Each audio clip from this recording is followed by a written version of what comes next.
An FBI informant, he had a gag order put on him by the Obama administration, now revealing substantial evidence of corruption in the deal to sell U.S. uranium assets to Russia and much, much more. The informant, William Campbell, says he has proof that Russia wanted to, quote, systematically corner the world's market on uranium and make the U.S. dependent on Russia for uranium. Now, the plan was similar to how Russia grabbed natural gas energy assets in Eastern Europe, basically establishing itself as a world power. The informant is set to testify. His attorney this morning saying the thousands of documents show that the Obama administration had prior knowledge of what Russia was up to way before that Uranium One deal, basically the company sold to Russia. It's a controversy that ensnares the Obama administration, the Clintons, and the Clinton Foundation. Roll tape. The U.S. government heard about two issues from my client. The first issue was the pervasive corruption within the Russian uranium industry. And trust me, it's only one industry. It reports to the Kremlin and to Putin. There are not diverse companies, as the press has falsely reported. The U.S. government knew all about this in 2009 and 2010. They also knew, because my client turned it over, was all the information about how the Russians wanted to dominate the world market in uranium. With me now, economist and author of the book, The Capitalist Code. You got to read it. It's a great book. He's Ben Stein. Good to see you, Ben. Honored to be here. Thank you. What do you make of this bombshell new information? Because the Clintons and their defendants downplayed the Uranium One deal, arguing U.S. uranium owned by this Russian company would stay here in the U.S. Turns out they were wrong. The new documents show this Russian company sent U.S. uranium to Canada and Europe. Your reaction? This whole thing is way more complicated than the media is allowing it to be seen as, because Russia was selling us uranium reprocessed from nuclear warheads that they tossed away as a result of strategic arms limitation treaties. So they were a big supplier of uranium for a long time, and I think they still are the main supplier for U.S. nuclear energy plants. So that doesn't sound like a person trying to corner the market.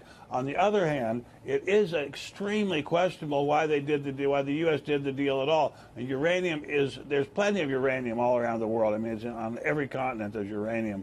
But why did we need to do this deal at all in the first place? It was not done in secret, by the way. It was well publicized at the time. But why we needed to do it at all? But nobody, yeah, I hear you. The people who, but nobody knew the extent of it, though. They didn't know the extent of these documents, right? Well, I think we knew the extent of it, but I don't think what we knew was that the people doing it had given a very large sum of money to the Clinton Foundation. Mm-hmm. That was the very odd part of it. Why is it that people who are taking an incredibly powerful strategic material from us, why are they having to bribe the Clintons?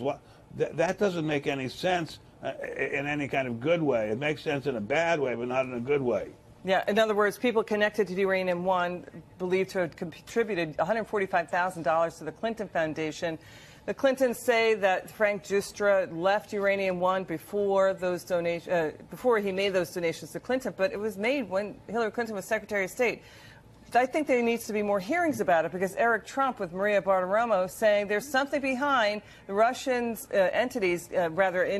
individuals connected to this Russian company making these donations. And again, this FBI informant, he was paid by the FBI, Ben. He's saying there's a lot more to the story. Russia did want to corner the market on uranium. Let's listen to Eric Trump. Well, they're trying, but are people really naive enough to believe that somebody gave Hillary Clinton, right, a Secretary of State at the time, $145 million for her foundation for nothing? I mean, do people really believe that? And to me, it's such a travesty that that's not being investigated, because there is something there. To your point, Ben, you think this should be investigated. Where's the coverage on this? Of course it should. Yeah. Of course it should be investigated. The whole idea of the international uranium market should be investigated. And the thing is, I think you made the key point in your introduction, which is Russia has basically cornered the market on natural gas and oil for Western Europe, which gives them incredible leverage and power over Western Europe. If by some horrible fate they were able to do anything close to that with uranium, that would be a very bad situation. Ben Stein, we love having you on, and get Ben Stein's book. He's a great writer. Good to see you, Ben. Come back soon. Thank you so much. Joining me now with reaction to my opening statement, the president of Judicial Watch, Tom Fitton. Okay, Tom, I believe that you have even more power than Congress. You have pried loose documents that even Congress can't get a hold of. And in fact, you, Tom, and I just want to take a second so my viewers understand who you are and what you've done.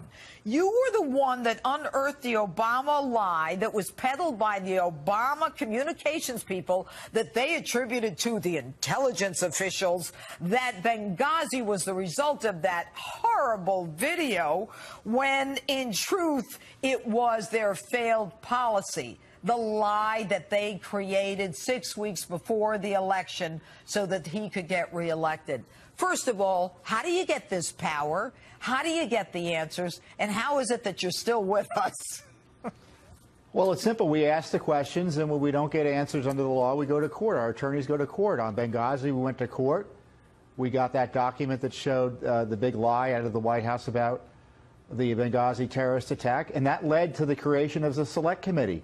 And that same area of litigation about Benghazi uncovered the Clinton emails, because they were hiding those emails from us in that litigation. So it's amazing what happens when you're willing to go to court and ask these questions. And Congress had 5 committees looking at these issues, and they couldn't figure it out.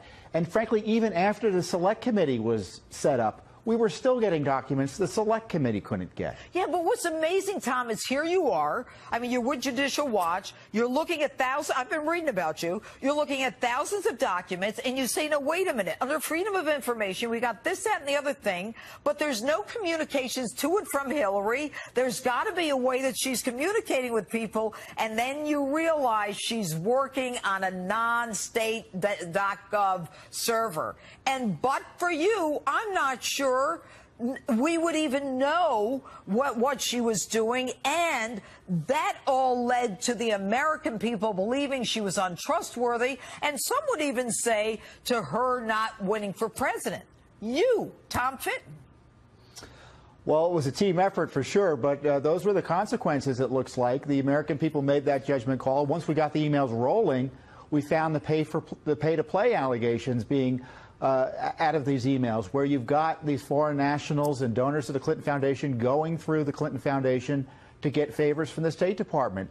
And certainly that raised questions about Hillary Clinton. And then even going back further, though, Judge, it was in 2014 we first disclosed that Hillary Clinton, through her husband, speaking fees, got $500,000 from the Russians. Mm-hmm. So now it's 3 years later, and we're still talking about whether we're going to investigate it. Right. There's a pile of allegations on pay-to-play. Let me just say this quickly about about Attorney General Sessions. Mm-hmm. You know, James Comey says boo, and there's a special counsel appointed to target the president with destruction. And we ask questions about why hasn't there been a significant independent investigation of Hillary Clinton, and the Justice Department is tying itself in knots, trying to explain how that decision process is going to be made. They still haven't figured out what to do. Why it's really do you think outrageous. That, Tom, it is outrageous. Why do you think that is? Jeff Sessions is an honorable guy. What's he afraid of? I think his recusal, he made a mistake initially in recusing himself. Okay, you from recused matters, yourself, and he put himself in a box. Counsel. Get a special counsel. He can take himself out of the box. And he shouldn't appoint a special counsel like Mueller. He should just appoint a special counsel directly, using his powers as Attorney General, to investigate this mess. And let me say this about Congress. Where's Congress been? These allegations have been out there 2-3 years. They haven't done anything. And they can enforce their subpoenas on their own. And they, frankly, can get a select committee and appoint their own special counsel, a la Watergate, to figure out what went on with these scandals during the Obama administration and Hillary Clinton. You know what? It's why Congress is held in such low esteem, Tom. We're going to have you back on. I really want to finish this conversation. The American people are fed up. But Democrats plunged their rhetorical knives into the Clintons. Hillary Clinton is looking further afield to explain the collapse of her family's political dynasty. On Saturday, Hillary claimed her husband would never have become president if that dastardly Fox News has existed back in 1992. Watch. Unfortunately, our body politic's immune system has been impaired because there has been a concerted effort, starting with the creation of the Fox network. It wasn't there when Bill first ran. It was one of the reasons he probably survived. They're delivering partisan advocacy positions, irrespective of the truth, the facts, the evidence. It's a germ in the body politics, like Ebola. Mark Stein is another person who might have derailed the Clintons back in '92. Lucky for them, he was still writing about the arts at the time. He joins us now. I mean, what do you? I hate to agree with Mika Brzezinski, but maybe she was onto something when she said that Mrs. Clinton, Secretary Clinton, should, stop talking about this stuff. I think so. This was their 25th anniversary gala of the great Clinton victory of 1992. And there were the two of them there with James Carville. And you got to bet that there were a lot of big shot Democrats who were invited to that who are no-shows. I mean, right. to go back to what Tammy was talking about. The Democrats are like this on everything. They didn't care. They weren't worried about the Russians during the Cold War. 25 years after it ends, they're worried about the Russians. They weren't worried about Bill Clinton's behavior when he was in the White House. 25 years later, the senators are now saying, oh, yes, he should have resigned over Monica Lewinsky. The New York Times ran a piece a couple of days ago called I Believe Juanita.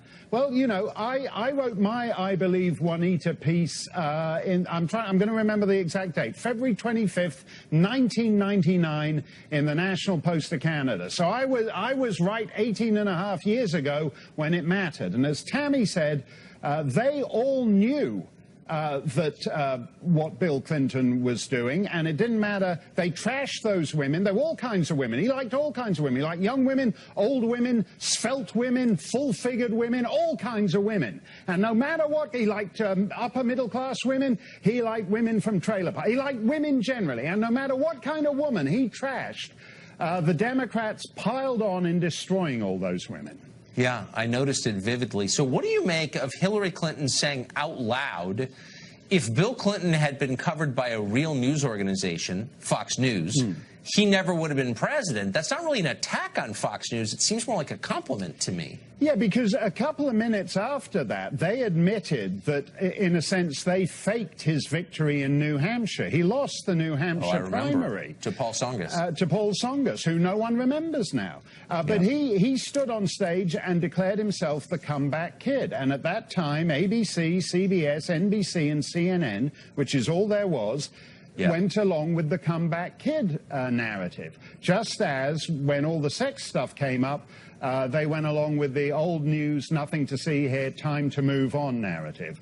And had Fox News been around, I've no doubt, I can imagine Sean Hannity doing one of his opening monologues, pointing out that, in fact, Paul Tsongas was the winner in New Hampshire, and it was nothing to do with Bill Clinton and his comeback kid. I mean, it would have been a very different environment for them. But should she admit that the only reason he won is because the press was tame and obedient and refused to cover the actual news? I mean, that's what she's saying.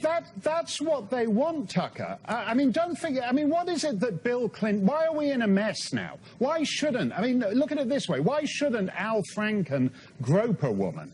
It's because the media told us it doesn't matter being a pig. Character doesn't matter. The fact that Clinton was a successful president meant anything he did in his private life was irrelevant. And the Democrats told us back then in the 90s, everybody does it. And now, as the opening of your show has pointed out, everybody does do it. They do it in Hollywood, they do it in Minnesota, they do it in the halls of Congress. They've got respected PBS anchors walking around naked in front of female, and I don't mean Big Bird, other ones, walking around naked in front of female staffers. It's, where did that come from? Everybody didn't do it until Bill Clinton re-established droit du seigneur on an industrial scale.